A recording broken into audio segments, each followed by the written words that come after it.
Question ఏంటంటే, clear అయిపోతుంది అనుకున్న ఎగ్జాము క్లియర్ అవ్వకపోవటం వల్ల స్టూడెంట్స్‌కొచ్చే డీమోటివేషన్ నుండి ఎలా బయటపడాలి?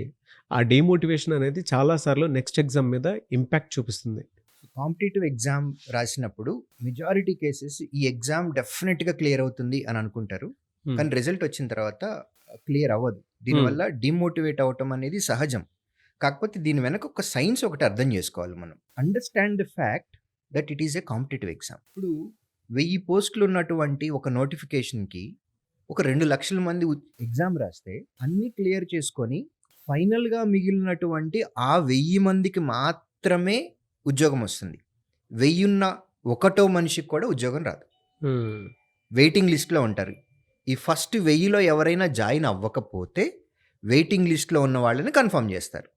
సో, ఇది మీరు ఎవరైతే ఎగ్జామ్ రాస్తున్నటువంటి ఉన్నారో స్టూడెంట్స్, మీ సైడ్ నుంచి మీరు కరెక్ట్‌గానే ఆన్సర్స్ పెట్టారు. మీ ఎఫర్ట్‌కి తగ్గట్టుగానే మీరు ఆన్సర్‌లు పెట్టారు. కానీ రిలేటివ్ మెరిట్‌లో మీరు వెనకబడ్డారు. హ్మ్. అంతే తప్ప మీరు బాగా పెర్ఫార్మ్ చేయలేదని కాదు. మీరు బాగా చదవలేదని కాదు. మీ ప్రిపరేషన్ లేదని కాదు. మీకంటే బాగా పెర్ఫార్మ్ చేసిన అండర్‌లైన్ మీకంటే బాగా పెర్ఫార్మ్ చేసిన వాళ్ళు ఎక్కువ మందున్నారు. కాబట్టే మిమ్మల్ని దాటి వాళ్ళు ముందుకెళ్ళిపోయారు. అందువల్ల మీరు వెనకబడ్డారు.